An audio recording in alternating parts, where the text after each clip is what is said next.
We are lacking all critical thinking skills. Wait till they find out she doesn't actually leap from the gallows and levitate down the street. And to that I say, I don't think some of us know what a billionaire actually is. That's the girl y'all claim is a narcissist, by the way. Hello everyone, welcome back to my channel. My name is Jessie, and today we are going to be discussing my hot takes and unpopular opinions about the Eras Tour docuseries. My full uncut reaction to all episodes 1 to 6 are up on Patreon now. That is 6 full hours of me raw reacting to that. Basically everything that I'm unable to do on YouTube, I do over on Patreon. Before we start, I am a singer-songwriter myself, and my new EP, Love You Like I Do, is out now! And I can't imagine how hard I'll try just to keep you here all my life, just to keep you here one more night, just to keep me there in your night. All my P's and Q's and all right, all my favorite songs when we fight.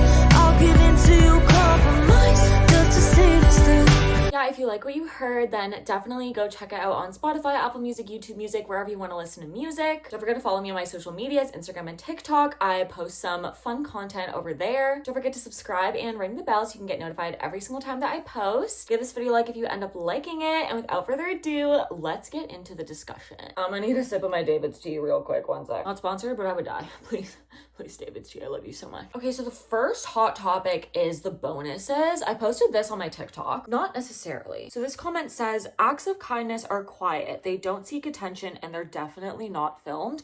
Not in this case, and here's why. By filming this act, Taylor is setting an example and a precedent to other artists. She is ensuring that dancers, tech people, truck drivers, whoever are going to get bonuses when the tour grosses more. Because if other artists don't do that, they're gonna look bad. That is going to be life-changing for people who were never even related to the Eras Tour to begin with. Now, obviously, no one is expecting people to give as much as she did, but giving something is huge. It's the same thing that we saw with the master recordings. By publicizing this issue, Taylor made it mainstream that now artists own their masters. That was unheard of. Olivia Rodrigo, she owns her masters because Taylor stepped up. Now you could say, well, she's benefiting from this. Of course she is. It makes her look altruistic and it makes her look like a really good person. She's benefiting from it and so is everybody else. It's a win-win situation. Why would she not post it? And Taylor's not stupid. She knows that she's going to get backlash for posting this. She knows that people are going to say,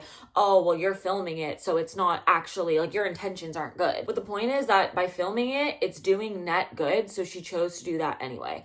At the end of the day, we can argue about Taylor's intentions till we're blue in the face. We're not in her head and we don't know her intentions. What I'm more focused on is the positive net impact that she's having. And I stand by absolutely everything I said, but your guys' comments opened my eyes even further. Y'all, that was security cam footage. You guys were in the comments like, by the way, that was security cam footage. And for some reason, it did not clock to me. I was not standing on business, apparently. I don't know how I didn't notice that, but yeah, they did not gather everyone around with a big camera crew and be like, all right, like now Taylor's gonna tell you about this altruistic news and everyone has to cry. Like, it was not filmed with her crew. Another thing you guys notified me in the comments about was apparently people were saying that she bleeped out the amounts so that they wouldn't know what each other got, so that like the dancers wouldn't know what like the truck drivers got and like vice versa. No, like it's a privacy thing. I never went to law school, but like I would assume that there would be legal issues. No, that's their private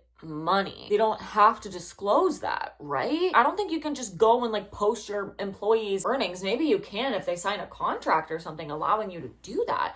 I actually don't know. I'd have to look into it. Any legal Swifties, any like lawyers, let me know in the comments. This is going to be a very big unpopular opinion, or not really an unpopular opinion. I want to correct a misconception that even I had a few years ago. Like, I did not know this until a few years ago. I keep seeing online people just kind of using this blanket fact to just discredit anything good about Taylor Swift, and that is Taylor Swift is a billionaire, so nothing she does is good, and if you defend her, you're wrong. And to that I say, I don't think some of us know what a billionaire actually is, and there's no judgment. I also did not know this a few years ago. So being a billionaire does not necessarily mean that you have $1 billion. Obviously, there are a ton of billionaires who do have billions and billions of dollars. But with Taylor, that is not necessarily the case. Being a billionaire means that your net worth is over $1 billion. So that means the things that you own. In this case, that's like Taylor Swift Enterprises, which includes largely her masters. So basically, Taylor Swift being a billionaire means that if Taylor Swift was to sell her catalog, if she was to sell Taylor Swift Enterprises, if she was to sell Taylor Swift, she would make $1 billion. That does not mean that she has liquid $1 billion in her account now. Now, we know that the Eras Tour made billions of dollars. Okay, another thing while editing, I said made. By made, I mean grossed, which is how much you make before expenses. I'm not talking about profit, which is how much you make after expenses. But we also know that the Eras Tour is what allowed her to buy her masters back. We also know that she gives hella big bonuses and that everyone is paid properly for their work. We don't know exactly what number Taylor Swift has in the bank, but Taylor Swift being a billionaire does not necessarily mean she has $1 billion in the bank. You can't really equate her to other billionaires who made their billions, on the backs of workers who cannot afford to feed their families. Like, that is a massive difference from Taylor, who pays everyone incredibly well, as we see from this bonuses clip. Now, I am by no means sitting here telling you that you should think that there are ethical billionaires. That is absolutely not what I'm saying at all. That is not the hill I'm trying to die on, trust me. I'm simply trying to correct a misconception that I think a lot of people have. And again, I'm not judging. I did a degree in science. I did not understand economics. I still really don't, to be honest. Now, where you could get Taylor is the environment, right? Like, her merch, it's way too much. It is completely unnecessary. We could get into the private jet discussions. Obviously, it is not safe for Taylor or anyone else to have her flying anything other than private. You could get into the amount that she's flying versus using other modes of transportation. But again, we can get into safety arguments. We can talk about her renting out her plane. I'm not trying to get you to think one way or another, whether Taylor Swift is an ethical billionaire or not, or whether those can exist. I'm simply presenting facts, and you can do with those facts what you wish. It's like, I don't even really know how I feel about it yet, so I'm not trying to convince you of anything. Okay, in episode 2, we start to get into the tortured poets department, and this resurfaced a core memory from me. Let's play the TikTok. Can I just say something real quick about the asylum line? I saw online this meme that everyone was posting that's like the asylum where they raised me, but then they were showing like her like mansion in Pennsylvania, and I was like, ha ha ha, funny, like send it to all my friends, funny little meme. Then I'm in the car with this person. They're a lovely, lovely individual, nothing against them. They were like, that asylum lyric, like she said, like the asylum where they raised me, but she was raised on like a Christmas tree farm in Pennsylvania.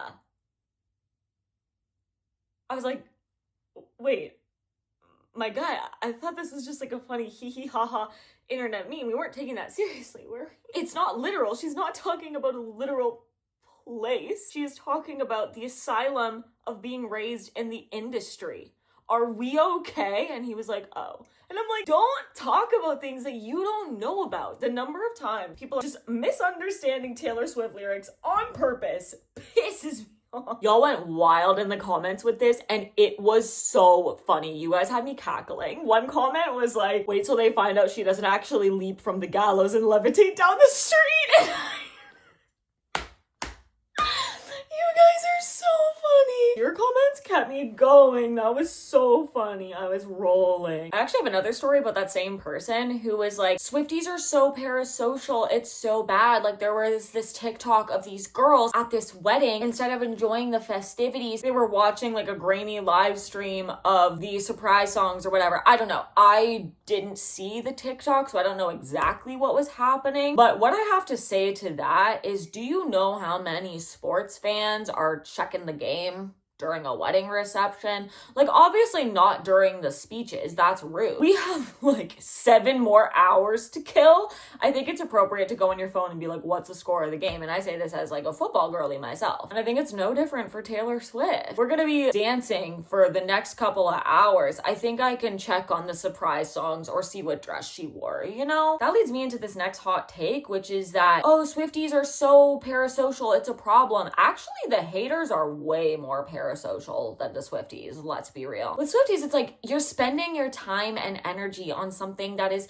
fun and bringing you joy. As a diehard Swiftie, I don't pretend to know Miss Taylor Swift. I don't know her personal life. Was I literally screaming, crying, throwing up when she got engaged? Absolutely, because she represents something to us, right? We know a version of her, and it's okay to love that version. It doesn't make you a crazed fan because you're crying over Taylor Swift's engagement. She represents a woman who has achieved what she's always wanted, and that is inspiring for other women who want love. And there's nothing wrong with that or cringy about that. What is bizarre to me is putting like all of your time and energy into hating someone you've never met. Personally, I could not be spending my time and energy having one-sided beef with a celebrity, but that's just me. Taylor triggers something visceral in the haters, and I can't pinpoint it. I don't know what it is. It's like she represents to them every single girl who was ever like mean to them or popular, but they saw through her. Like, there are deep wounds that Taylor triggers for some reason. It does not make you cool or alt because you hate Taylor Swift. I have been a Swiftie since I was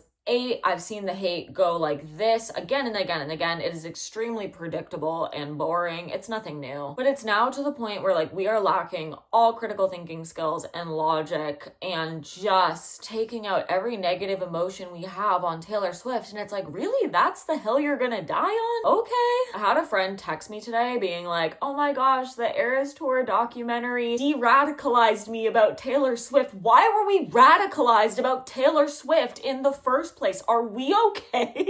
Hello? I feel like I'm a very objective person when it comes to Taylor. I don't just like blindly defend every single thing that she does, but I swear some of y'all are making me seem like that. Like some of my friends, I'm like, what pill have you swallowed? This is so bizarre. Your hatred for this woman that you've never met is not normal and it's not healthy. I just am like concerned for the state of critical thinking. Okay, let's move on to Andrea. One of y'all said this in my comments. Andrea being my favorite character in the Taylor Swift docuseries was not on my bingo card, but here we are, and I wholeheartedly agree, hand heart. Andrea is the funniest. Oh my god, Andrea is just all of our moms. She is such a quintessential mom figure. I just see my mom in her. The fact that it was actually Andrea who initially set up Taylor and Travis floored me. The fact that end of an era instead of end of a decade in Long Live was Andrea's idea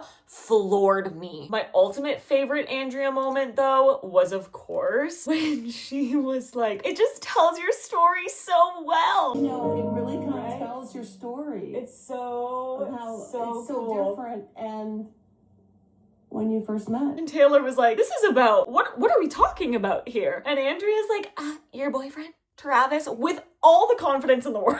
Travis, your boyfriend?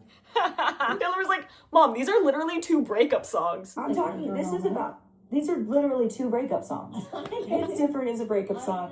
It's about, that is so funny. And she's like, I know, but it's just so pretty. And that is the most mom thing I've ever heard. And the memes that I started getting on my FYP, y'all are hilarious. Andrea listening to Dear John because it's about Travis, and then it's Andrea like frolicking in a field happily. Andrea listening to All Too Well 10-minute version, Taylor's version because it's about Travis. Andrea listening to So Long London because it's about Travis. That woman loves Travis Kelce as much as I do, and that's saying something. We need to talk about Travis's role in this documentary because it is so sweet when he was like under the stage waiting for her and that little zoomy thing, and he's like, Tay, all aboard! That in contrast with her not being able to find Joe, oh my gosh. And Andrea said this and it's so true. He came into your world. Who else has done that? Instead, everyone else makes you feel so guilty for being away for tour, and that's why the Taylor Swift trad wife allegations make no sense. There are many reasons why that makes no sense, and this is one of them. She has always chosen us, the fans. She has chosen us every single time over a man. She has chosen the tour. She has chosen the album. She has never sacrificed her career for a man ever. She's 35. If she wants to have kids, that is entirely okay. That is entirely fine. Miss Swift could retire if she wanted to, and that would still not make her a trad wife. She's genuinely just that successful. The trad wife allegations are the most ridiculous thing I've ever heard in my life. Oh my goodness. How can she be a trad wife when she's making more than Travis? We need to put our thinking caps on, y'all. Wanting love, wanting to get married and have babies. When you are as successful as Taylor Swift, there is nothing wrong with that, right? We have to understand that there's a huge difference between a rich celebrity who is extremely privileged doing that and someone who does not have protections, right? She has every protection under the sun put in place. He's gonna be signing the prenup. She's not gonna have to worry about that. We cannot just blindly relate everything she is doing to our situations. They are not the same. Me deciding to give up my career and stay at home and sign a prenup saying that I don't get half, and then spending 10 years raising children for a man without getting work experience, that's dangerous. That is a dangerous, very risky move. And it has screwed so many women over. That is not Taylor's situation. And we need to put our thinking caps on and realize that those are not the same thing. And again, there is no judgment at all. If someone has chosen that, that is not their fault. That is what society has pressured women into believing that they should do, when really it is absolutely ruining some women's lives. Women are getting into divorces and coming out with no money, coming out with no job experience. It is dangerous. And to equate Taylor's situation to that is just ridiculous. But on a happier note, Travis just is the Zoomies. Travis is the Zoomies personified. The way that he took such care when he lifted her, any other boyfriend, she would have had to have begged to do that in the first place, and he would have been like, oh my god, I don't need to come to rehearsal. I'm just lifting you. It's fine. He would have minimized that like crazy. Travis was like, okay, so if I use this arm to lift her here and this arm to lift her here, I make sure her head is on this side. I cannot drop her. It's a bridal cradle, you know? It's not that complicated, but he was like doing integral calculus in his head to make sure that he did not drop that woman. He loves her so much. He took it so seriously. He took it as seriously as Taylor takes the tour, because he knows that it is that serious for her. That is what a good man does, is he supports you with the ferocity that you should be supporting yourself. Okay, we need to get into the fact that she highlighted so many incredible talents. I was not expecting that at all. Let's get into my number one fave, Wiley. I was sobbing to Wiley's story. Y'all can watch it on the Patreon. It's also on TikTok. I can't believe this is happening. I'm gagging. Let's go, Wiley! Stop, I'm a Wiley stan now. All I want to do is represent Taylor well. You We are represent extensions perfectly. of. I just want to continue the message of what she's trying to say. I want to give that integrity to it. Oh my gosh, you did that and then some. I'm so chills. Yes, you got this.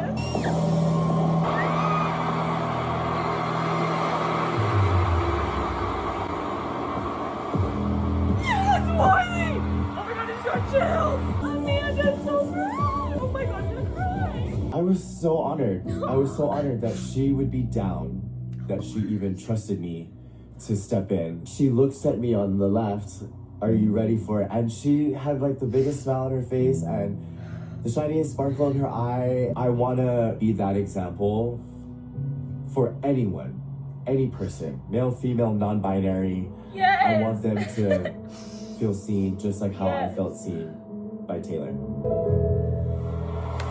But the fact that Wiley had this dream and every single person was like, yeah, of course, sure. They're like, as long as Taylor says it's all right, absolutely. The fact that Amanda gave up her spot that night because she knew how much it meant to Wiley. The pride when she was like watching him just smiling. Oh my gosh. When Cam was like filming like a proud dad, it was so sweet. All the dancers were like, oh my gosh, go Wiley. This is the funniest thing, and I cannot stop watching this Wiley moment without this made up context in my head. But listen to this. I saw a comment on TikTok of someone saying that when Andrea initially said to Taylor, like, oh, it's Wiley's dream to do Ready for It, that Taylor thought for a split second, they meant Wiley wants to sing lead vocal on Ready that Wiley wants to replace Taylor on Ready for It, because you can see her wheels spinning. She's like, what do you mean? So Wiley's dream is to do Ready for It.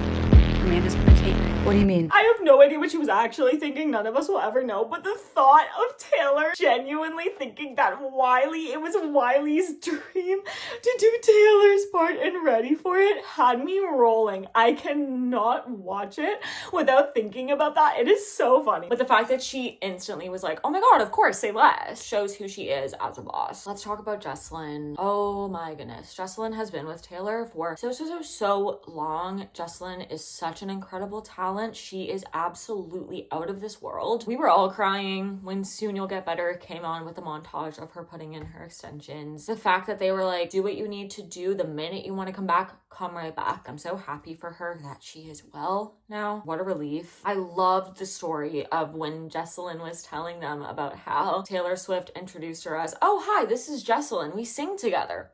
That clip lives in my mind rent-free, because of course she said we sing together, not this is my backup singer Jessalyn. She said we sing together, and Jessalyn said that's a way to put it, and Taylor said, well, it's true, because it is. Because it is. That's the girl y'all claim is a narcissist, by the way. Make it make sense. Here's a TikTok I made on the matter. Taylor Swift is a covert narcissist. What are we even talking about? I have a bachelor's of science in psychology, neuroscience, and behavior, and that still doesn't give me the qualifications to label someone I've never met as a covert narcissist. Yes, because Taylor, this is Jessalyn, we sing together. Allison Swift is a covert narcissist. Okay. People are coming to this conclusion because of something called confirmation bias. Confirmation bias is the act of coming to a predetermined conclusion before gathering any evidence. Once someone decides they don't like Taylor Swift, any evidence they can scrounge together to support this narcissist theory, they keep, and any evidence that could disprove this theory, they throw away. Basically, they are determined to analyze Taylor's behavior in bad faith before they even click play on the video. They will twist her actions to come up with the worst possible intentions every time. And I'm not explicitly saying she's not a covert narcissist. I'm not her psychiatrist, and I've never personally met her. Like with any celebrity, I couldn't tell ya, because I'm not delusionally parasocial enough to care. Okay, so the next person I want to talk about is Camila. Now, Taylor gets in the car and she's talking to Austin, and she said, you know, Camila made this beautiful speech, and my mind immediately goes, Camila Cabello? Girl, I can't make this up. I was like, oh, maybe Camila on tour like said something. I don't know what she's referencing. And then she keeps talking to Austin, and I'm realizing, oh, she's talking about her background singer, Camila. Hello. Even that told me something. The fact that she didn't say to Austin, her brother, oh, my backup singer said this. She said, Camila said this. Because Austin knows who Camila is. She's not just some backup singer, faceless, nameless person, right? Because I feel like with so many celebrities, it would be like, Camila, da da da da. And he'd be like, wait, who's Camila? Oh, my backup singer. Oh, okay, da da da da. He's like, yeah, I know her. Of course, like, just thing after thing after thing after thing of how much she genuinely respects her employees, which isn't even that crazy. Like, your family should know someone who's that important to you, like, should know their name. But in a lot of cases, that's just not how it's been done, unfortunately. And so it's good that even though it's kind of the bare minimum, Taylor is setting that standard. We kind of end off with talking about Cam. I started sobbing like a baby. Taylor has celebrated us in our moments in such big ways that her fan base knows us by name. That does not happen for dancers. Because you did that, the type of people that are showing up are of different sizes, are of different ages, are of different races, are of different background experiences, and can come to this show for 3.5 hours and feel the same. You leave it different. You leave it better, you leave it warmer, you leave it more giving, more kind, more tolerant. That is the stuff of legend. You didn't have that when I was a kid. You did not have that. When Cam started talking about the kids who are gonna go and see the Eras Tour and see so many different dancers and singers and people who look like them. There is someone that every kid can go, that looks like me. I relate to them in some way. We cannot minimize how deeply important that is. First of all, let's get one thing straight. Cam got this job because of his talent. The fact that there are going to be so many kids who are going to see someone who looks like them and think, I can do that. That is life changing. You have to start from the top down. By Taylor putting such a diverse cast of people on this stage with her, she is signaling to everybody, to other artists, step it up, you need to do this too. And that is going to change the trajectory of dancers' lives, singers' lives. So many people are going to audition for things that they never would have auditioned for because they think, I don't look the part. When the biggest artist in the world highlights these talented dancers, it shows kids from everywhere that can be you, and it can be. At the end of the day, y'all, this series is what it is, yes, because of Taylor, but also because of the whole cast of characters that we got to see, whether it's her backup dancers, her backup singers, her mom, Travis, Sabrina, Gracie, the audio guys, like Mandy Moore choreographing. This was a joint effort. This series was not just about me, Taylor Swift. It was about everyone who made it possible, and I think that that's really, really, really beautiful. Let me know your hot takes and unpopular opinions in the comments below. Please keep it kind and respectful. I'm always down to like learn more stuff from y'all. I love reading your comments and engaging and interacting with you. Don't forget to listen to my music on Spotify, Apple Music, YouTube Music, wherever you want to listen to music. Check me out on Instagram and TikTok. Remember that the full unedited reactions to the series are on Patreon now. I also filmed my reaction to Brat recently, so that is going to be coming up very, very soon. Don't forget to subscribe and ring the bell. Give this video a like if you liked it. Give this video a like if you hated it, and I will see you next time. Bye! Covert narcissist, my ass.